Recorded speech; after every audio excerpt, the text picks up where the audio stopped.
All right, less than a month ago, a massive Category 4 hurricane made landfall on the Gulf Coast of Florida in the Panhandle. 35 counties were under a state of emergency.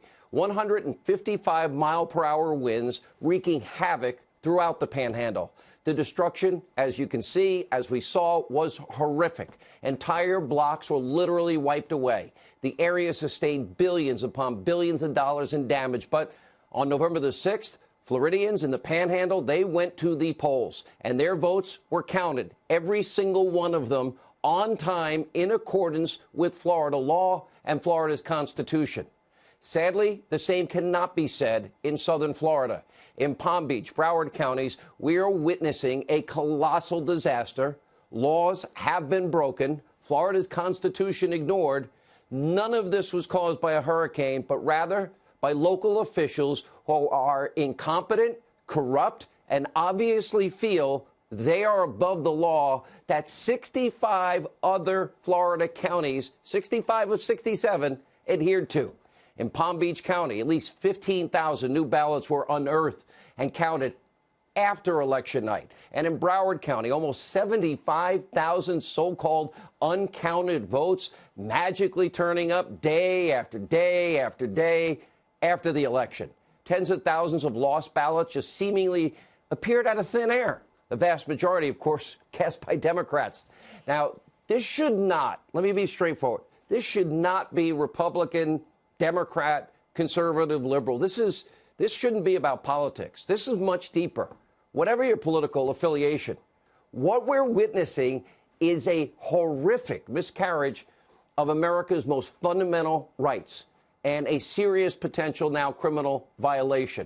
The law is clear. It is unambiguous. Florida law, let's put it on the screen, quote, says, the canvassing board shall report all early voting, all tabulated vote by mail results to the Department of State within 30 minutes after the polls close. The law continues, quote, the canvassing board shall report, with the exception of provisional ballot results, updated precinct election results to the department at least every 45 minutes until results are completely reported. 65 of Florida's 67 counties, they complied with the law, including every county in the Panhandle that was absolutely ravaged by Hurricane Michael 27 days prior to the election. Broward, Palm Beach counties totally ignored the law, broke the law. For days, Broward County officials continued to tally literally tens of thousands of votes in violation of state law. It appears yet again we have one system of justice and elections for Democrats and another for the rest of us. Now, the supervisor of elections in Broward County, a woman by the name of Brenda Stipes, would not even tell state officials where these mysterious votes were coming from, where the votes had been, how many votes were left to be counted. Again, a violation of law. There was no updating of votes every 45 minutes, again, violating the law. And this morning, multiple boxes full of sample and provisional ballots left behind in some rental car were actually discovered by an Avis employee at Fort Lauderdale Airport. This is insanity. You know, we send election observers to other countries. We need them here. And on Friday, Florida Congressman Matt Gaetz literally blocked from observing a location where ballots were being loaded into a truck. Take a look for yourself. Why can't we watch what's going on, man? We were told you can't be here, so you got to... Who told you that we can't watch what's going in and out of the truck? My supervisor. Who's your supervisor? Yeah, I would love to see him. But until then, let's go. All right. Well, you tell me why we can't know what's going in and out of that truck. And what's the name of your supervisor? We'll get all that taken care of. Do you know this? Do you know his or her name? The supervisor's name? Yeah, we'll bring well, what's their name? We'll bring them out to you in a second. Do you know their name? Yes, we'll bring them out. What is it? Will you tell it to me? Bring them out to you in a second. What's on the truck? What we're seeing in South Florida is a national disgrace, and it's far worse than that. Broward, Palm Beach counties violated any chance of there ever being any real integrity in the vote in Florida.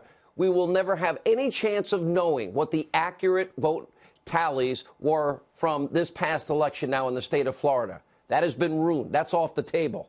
And tonight, all we really know for certain is that the, quote, newly counted ballots have drastically tightened the election and subsequently triggering statewide recounts, all because of what is gross incompetence, corruption at the Broward County Supervisor of Elections Board and Brenda Snipes.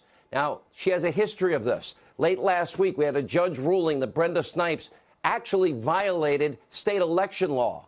Now, what is even more outrageous is that this is not new for Miss Snipes.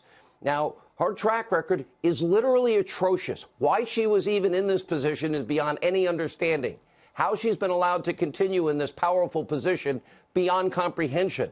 Last week, we learned that Snipes, quote, accidentally mixed in rejected provisional ballots with several hundred valid votes. That means the entire vote count has been irreversibly corrupted. And just this past August, a judge ruled that Snipes systematically had mishandled mail-in absentee ballots. In 2017, a judge also ruled she illegally destroyed ballots following a primary race. And in 2016, some Broward County election results were posted online, get this, before the polls had even closed. And in 2012, 1,000 uncounted absentee ballots, well, they were mysteriously discovered in Broward County a week after that election. And in 2004, Snipes simply lost track of 6,000 absentee ballots. Now, this is the woman that could determine the outcome of these important races for the Senate and the governor's race in Florida. Now, many Floridians are rightfully calling for consequences.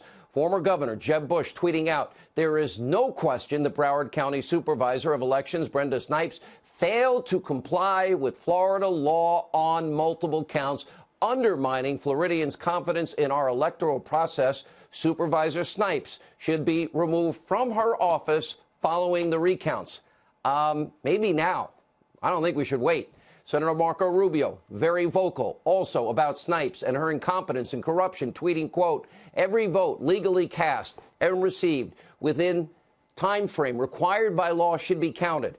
The issue in Florida has been repeated violations of election law by the incompetence and the lack of transparency of Palm Beach elections, Broward County elections.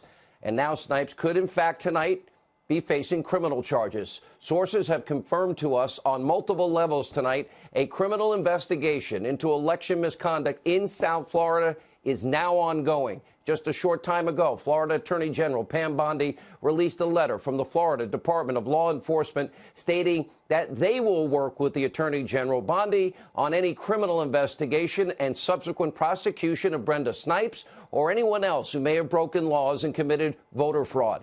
Now, of course, the damage has been done. Florida Governor turned Senator-elect Rick Scott is now sounding the alarm. You don't just magically find 93,000 votes laying around unless you need smoke for cover.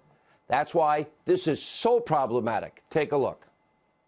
Bill Nelson is clearly a sore loser. He can't stand the fact that he's not going to be elected for, the first time in decades, and he won't. He's just here to steal this election. That's what he's done. His lawyer came down here and said, I'm here to win the election. I'm not here to get a free and fair election, make sure votes are counted. No, he wants to win the election. That's his only purpose. Now, make no mistake, when the dust settles here, Rick Scott and Ron DeSantis will take their rightful place as senator and governor of Florida. But tonight, Democratic operatives, they are trying to prevent all of that from happening. On Friday, lawyers for the Gillum and Nelson campaigns, they actually objected to a judge to non-citizens' votes being rightfully denied. In other words, they want votes from non-citizens to now count. Where is their integrity in all of this tonight? That means they only care about power, nothing else. Rule of law means nothing to them. And it gets even worse. Nelson just hired an attorney. His name is Mark Elias. His name may sound familiar to you. He's the left-wing hack at the very center of Hillary Clinton's attempt to rig the 2016 election with that phony dossier. Remember Clinton? The DNC paid millions to Elias and his firm, Perkins Coie. Yeah, that firm. To dig up the Russian dirt, hire Fusion GPS, hiring a foreign national, Christopher Steele, an ex-foreign spy, subsequently put together a dirty dossier full of Russian lies that not even Christopher Steele stood by. That campaign opposition research, remember, it was distributed across all of Obama's DOJ by Steele as credible, nonpartisan information, the contents leaked to the press before the 2016 election. Remember, David Corn's article, October 31st, 2016, only days before the election, he reported that, quote, a veteran spy has given the FBI information alleging a Russian operative to cultivate Donald Trump. And let's not forget about Michael Isikoff's Yahoo report, September 2016, alleging Russian collusion. Democrats were trying to rig the election with the help of Hillary's bought and paid for foreign nationals using Russian lies. Remember, none of it was ever confirmed. Most of it's been debunked. And as you can see, Elias, he's a very experienced Democratic operative. And of course, he's also been involved in past recounts. His quotes will shock you. In 2013, he said, those who have seen past recounts in Virginia know that they do not tend to change the results. By the way, there was only 167 vote advantage for the guy he's representing. The next year, he said, quote, recounts really only happen where you are talking about dozens or a few hundred votes separating candidates. Gee, Mark, I wonder why the change of heart. Gun for hire, say anything, just, make the rules up as you go along. Now, of course, the Democrats, they pretty much wrote the book on election rigging during the 2016 election. I seem like the only one that's pointed this out. We all know the Democratic primary. We know it was fixed for Hillary Clinton. Remember former interim DNC chair Donna Brazile admitting this on my radio show. Remember, she had actually used the word rigged. She kind of tried to back off it in this interview, but she admits she used it. Take a listen. What I said in the book was that in exchange for bailing out the party, which was broke, the Clinton campaign would get control over certain decisions and aspects of the DNC that made it difficult, if not impossible, for me to do my job. It was unethical, but it was not rigged, and I stand by that. But you said you actually used the word rigged. Of course, because I promised Bernie that I would go department by department and do a forensic test to find out what happened. She used the word rigged herself. And she tells the story how Bernie was robbed by the DNC machine that Clinton was controlling, the cancer, as she called it. Hangs up the phone after having to tell Bernie Sanders the truth, said she cried out of anger over this. So we have one system of justice and elections for Democrats, just like we have one system of justice for the Clintons and another one for anyone who opposes them. This is not equal justice under the law or equal application of our laws. Now, tonight, we're going to bring you updates all throughout the hour from Florida as they become available. But a criminal investigation, let me repeat, is ongoing as we speak. Now, whatever happens in Florida, here's one thing. I know the Democrats are all excited because they got control of the House of Representatives. By the way, the president, in retrospect, now that he went out and fought for all those Senate candidates and Republicans picked up those seats and that in the Senate, by the way, turned the blue wave into a little baby blue trickle, because now Democrats are doing exactly what I told you they would do. They're now coming clean, the things they weren't saying on the campaign trail about what their real plan is, to wage what is a never-ending, full-scale investigation into anything and everything Donald Trump, to destroy this president. And according to new reports, Pelosi and company, get this, they are planning to launch a subpoena cannon at the Trump White House, firing on all cylinders with a political hit list of nearly 100 targets, meaning 100 investigations. Tax returns, Stormy Daniels, James Comey, the impeachment of Justice Kavanaugh, Shifty Schiff wants to actually investigate the president's treatment of CNN, the Washington Post, Amazon. Democrats are stopping at nothing to pursue the unhinged campaign to halt President Trump and his progress. By the way, that means our progress. That means America's progress. And, of course, this is a plan of endless investigations. By the way, very few facts. Nancy Pelosi is actually saying Democrats don't need an indictment to move forward on their impeachment fantasies, while she and other Democrats fuel even more baseless hysteria about Mueller's Russia probe. House Democrats, they have been working overdrive to now smear the acting Attorney General, Matt Whitaker, which was the president's lawful choice, period. And don't forget, Rod Rosenstein, who's been running this whole thing, is conflicted in multiple ways, like signing the last FISA, writing the letter recommending that Comey get fired. But he's still been running it. They didn't care about his conflicts. Take a look. I want to make this very clear.